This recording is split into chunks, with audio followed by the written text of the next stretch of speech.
G'day, it's Jamie, and welcome to Where's My Yowie. Today, I'm reading an old Aussie bush yarn written by Majuba about the continuing adventures of Levitt, McAllister, and Bismarck on the far north Queensland. So we'll get into it. This was published in Melbourne's Leader on Saturday, the 16th of September, 1899, titled A Peninsula Outcast by Majuba. Like the sea, the great bushland hides many tragic secrets never to be unravelled until, at the sound of the last trump, forest and desert give up their dead. The overlanding drover, lolling listlessly in his saddle on the wing of a grazing herd, finds his horse start and snort beneath him. Glancing down to discover the cause, he sees only some scattered bones, but bones of a nature there is no mistaking. With a shout and a wave of his hat, he brings his mates about him, and dismounting, they speculate upon the fate of the being of whom these poor relics now only remain. With neither opportunity nor inclination to give them decent interment, the drovers remount and hurry after the straggling herd, and here long the incident is forgotten.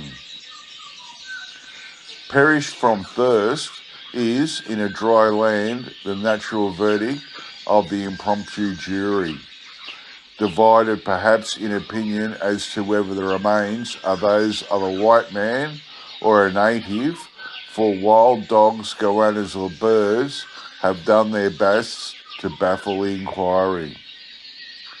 Once, while travelling with cattle across the great patch of desert which bisects central Queensland, the writer noticed a stockman on the camp kick a warped and sun-dried boot out of his way. Thinking it strange to find the derelict in that place, where no evidence of a former camp remained, he picked it up. To his surprise, the boot contained the remains of a human foot. But though the camp was carefully searched, no other bones were found. That boot, with foot enclosed, had no doubt been carried far by wild dogs. In the bush, where men leave their employment with their accumulated savings of many years upon them, their destinations and often their names unknown to those they leave behind them, murder must often pass undetected, for when the body is found, the cause of death is past telling. Strange to say, where detection and punishment have followed the deed, the result has often been brought about by efforts of the murderer to conceal his crime. In one instance, he carried the body of his victim a mile and cast it into a waterhole, the very place to which, in a hot climate, every passing traveller would be likely to find his way. The crime was shortly discovered, and the murderer traced by having his victim's watch and dog in his possession. When arrested, he cheated the hangman by cutting his own throat.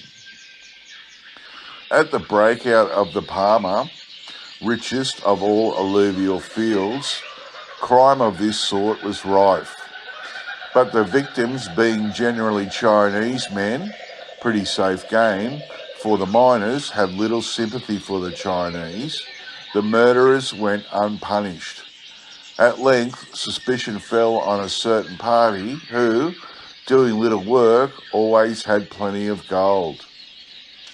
But having no certain evidence against them, the miners contented themselves with hunting them from the field. Those men, a Dane, a Spanish Californian, and an Englishman, known as the Danes mob, was said to have taken to the great scrubs which fringe the watershed and which abound in wild fruits and edible yams. Here they lived, defying the Aborigines, who were too much afraid of them to molest them. Solitary prospectors still mysteriously disappearing. It was currently rumoured that the Danes mob, disguised as natives, still carried on their old game. But though often searched for by the native police, they were never found. But their name remained a terror to wandering prospectors all over the field. On a bush camp, especially in unoccupied country, a stranger is always welcome to share food and shelter for a night or a week, and upon departure, if hard up, can depend upon having his rations bags filled as far as the state of the camp supply will allow. There is no excuse, therefore, for thieving. And when one morning the Peninsula prospectors found that all their cooked food had disappeared during the night, they were not a little surprised. And this surprise changed to a graver feeling when, upon searching for tracks, they found that their visitor had been not a prowling dingo, but a human being. "Well now," said Bismarck, "dish ish a surprise party, indeed. Who would have thought there ish burglars in this forest? Pie crikey," he continued more seriously. "I hope dot of Danes mob ve heard of be nobbed camped in the vicinity." "Can't ye see 'tis a naked foot?" said Mac. "'Tis a native, of course." "You're wrong there, Scotty," said Levitt, rising from an examination of the footprint. "This has been no native. Whoever he is not Aboriginal." "How do you know dot?" asked Bismarck, turning a scrutinising gaze upon the mark. "This footmark lies fair on the ground. Now, an Aborigines track would show the toe and the heel, and then the big toe. In the mark left by the native, the big toe is always separated from, and projects far beyond the other toes. Well, I often hear people's puzzling themselves off of tracks, but I never hear dot about the big toe before." "It's strange how some coves go about the bush never noticing nothing," resuming Levitt. "But there's something strange about this track. Look how deeply the heel has pressed the ground. I'll swear this chap's been used to carrying heavy loads, lumping or something o' that sort." "Why," exclaimed Bismarck, "the Dane was a Cindy lumper. Once I have heard that often." "Aye, I've heard that too," put in Mac. "He were lumping on the wharves and had to leave without ut tap o' drum. We'd best look up our shooting irons, for they Dane lot is born devils, fray I've heard." "Hold on," said Levitt, and his two mates were moving off. "There's only been one man here. Let's look up these tracks and see which way they're pointing first." The tracks were plain on the dusty soil about the camp, but whether the thief had taken the precaution to hide his footprints when he left the little clearing, or whether the harder soil of the forest had rendered this unnecessary, the fact became apparent that the marks gradually grew fainter and harder to follow, until at length the miners found themselves completely at fault. Bidding his companions return to the camp, Levitt made a wide cast, minutely examining the ground in a circle, hoping to catch the tracks again further out. But his efforts were futile, and he returned disappointed. He found his mates busy cleaning their weapons and preparing ammunition. Bismarck, who was on his knees beside the fire, running lead into a bullet mould, jumped to his feet at the sound of Levitt's approach, upsetting the ladle of molten lead in his haste. "Well," he said, "you no find the track? Pie crikey, These coves is not so easily followed. The whole police force of the Palmer have looked for them without success. Levitt eyed the German with an amused smile. Well, he said, you're certain it's the Danes, mob, eh? But they're not going to keep us from our work. Bring the guns along and we'll be off to the shaft. The miners had been busy for some days opening up the ground, where Levitt had found indications of opal, and as they followed the lead of the pipey brown rock, these became more favourable. In such formations, the opal is found in long cylinders or bands, as if the gem had, in past ages, run into a liquid state through the crevices of the rock. Surface signs are often deceptive, and the whole reef may be containing nothing but potch, immature opal, beautiful but valueless. So they had only come upon small bands of potch, but their hopes were strong of striking true opal lower down. The sinking was shallow, and having got down by 20 feet, they expected that day to strike the second layer of gem-bearing rock in which their hopes were centred. The unusual interest of their work absorbed all their thoughts, and they, for a long time, forgot the events of the morning. Bismarck, working at the windlass, heard an exclamation from his mates below. Pegging the windlass, he slid down the rope and joined them. But the new vein proved little hotter than the first, and catching the rope, he began to ascend. He slid back to the bottom, and seizing Levitt by the arm, pointed upwards in silence. Silhouetted with startling distinctness against the blue patch of sky above, appeared the bend and shoulders of a man, and the hideous, almost featureless face looking down upon them so unexpectedly startled even Levitt.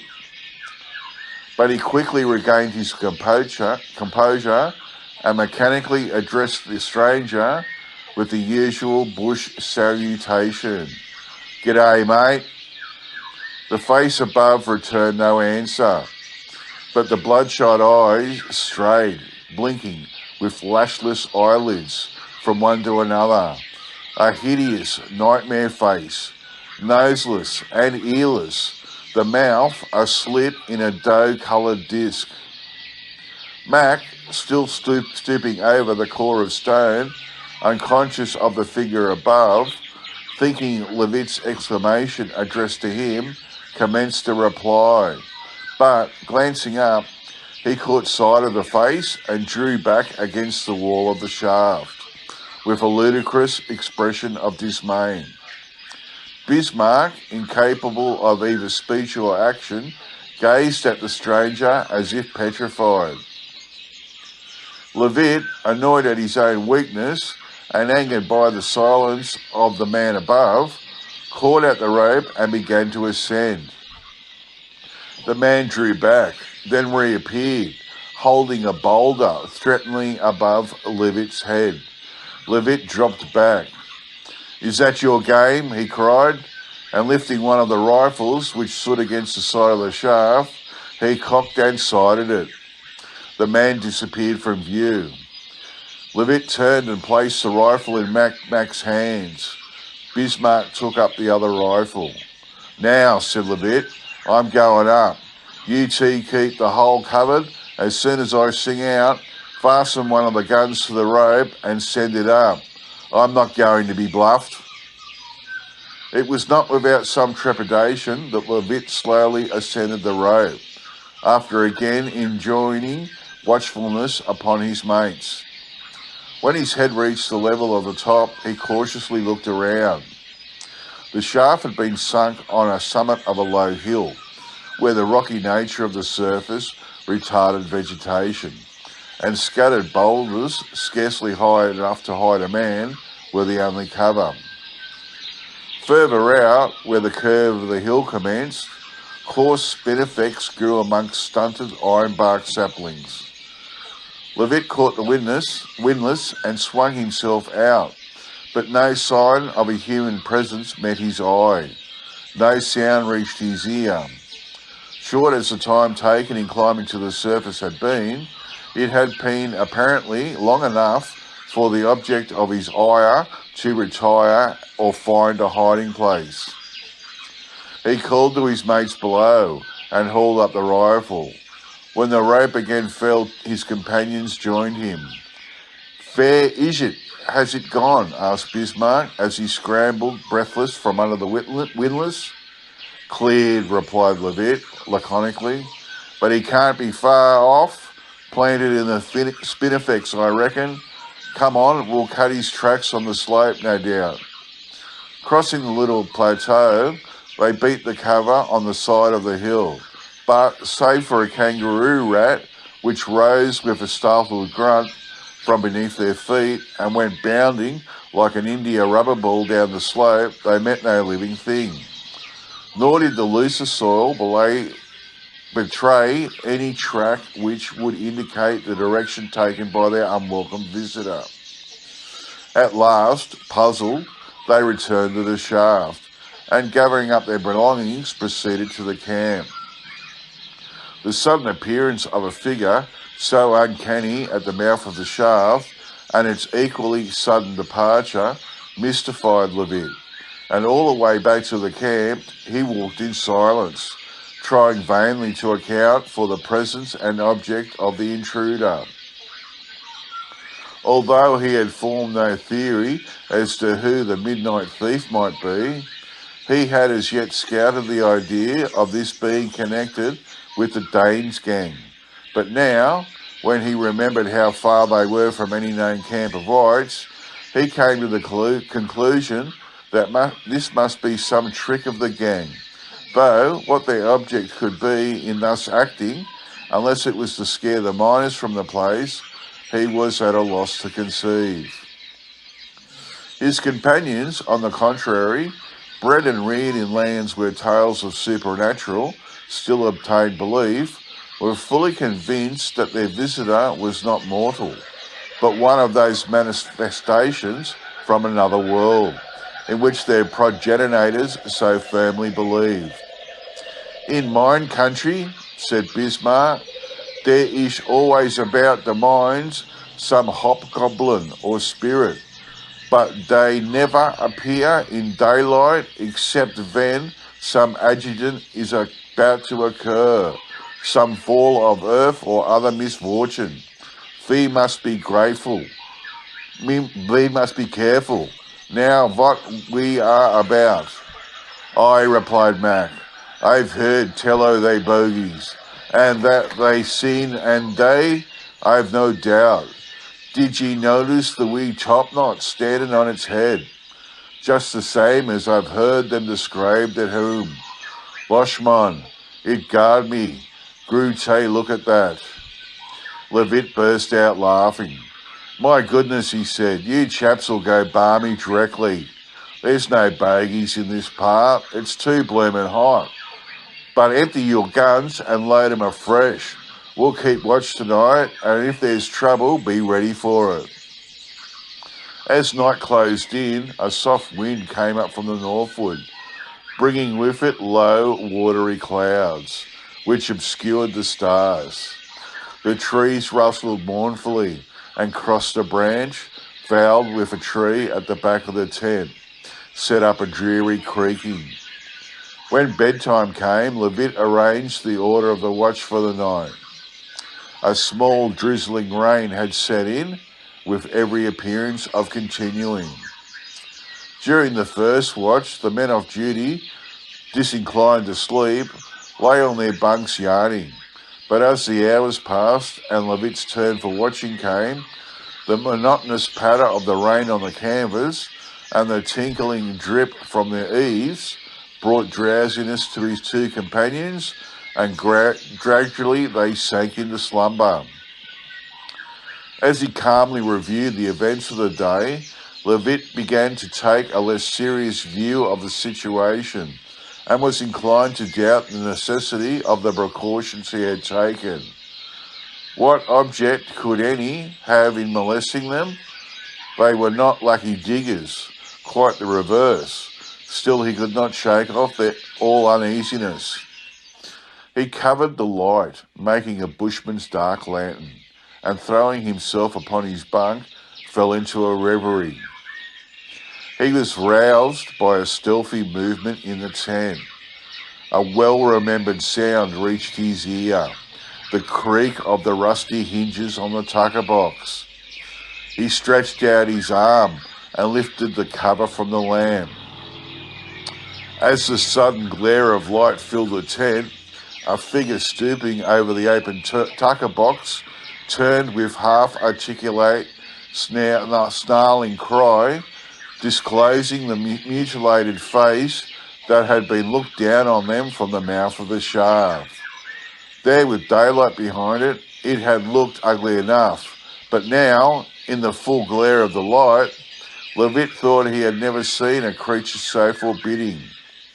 Of features, only the eyes and mouth remained, and a grizzled topknot, standing erect in the midst of a yellow pate, was all that was left of what had apparently been a pigtail. The cry roused Mac and Bismarck, and sitting up, they stared at the creature before them.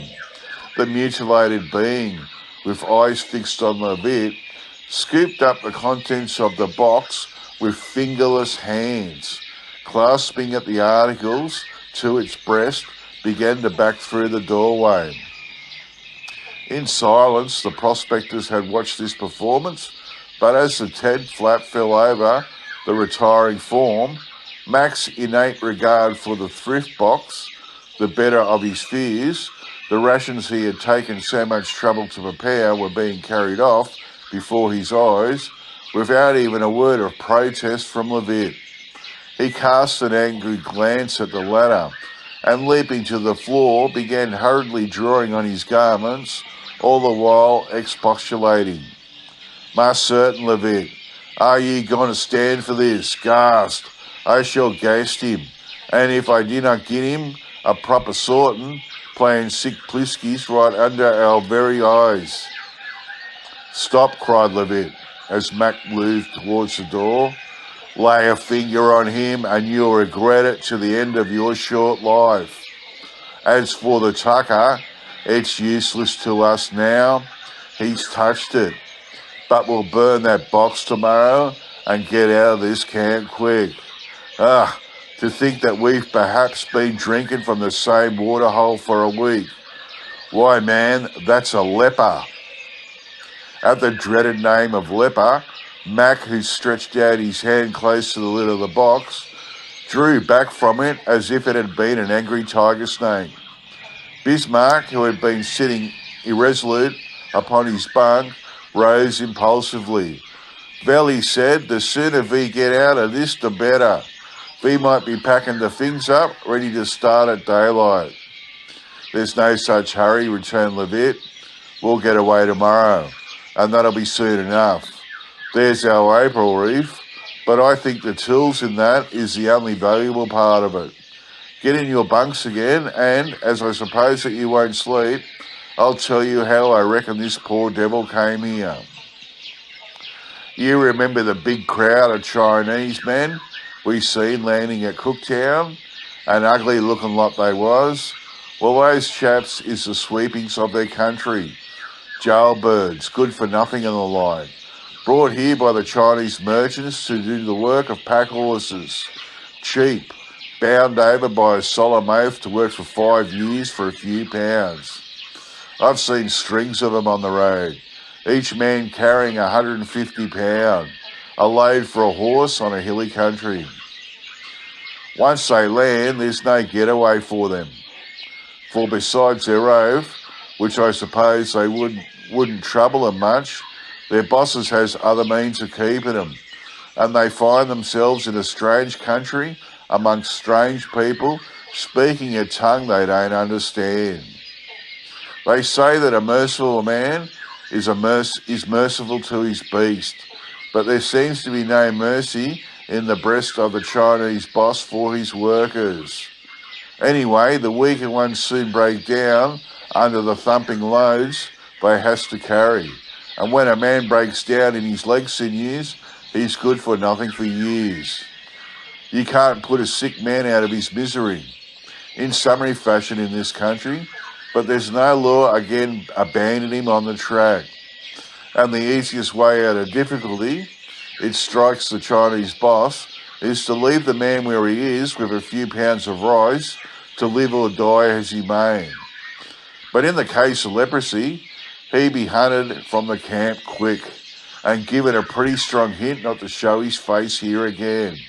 And I reckon that this here camp thief of ours is one of these Chinese palmer men who's been wandering in the bush a long while, for he's evidently in his last stage. The end. Well, I like that story. That was pretty cool. And Levitt and Mac and Bismarck will return again. Okay, that's it from me. I'll get back to you all next time. Bye.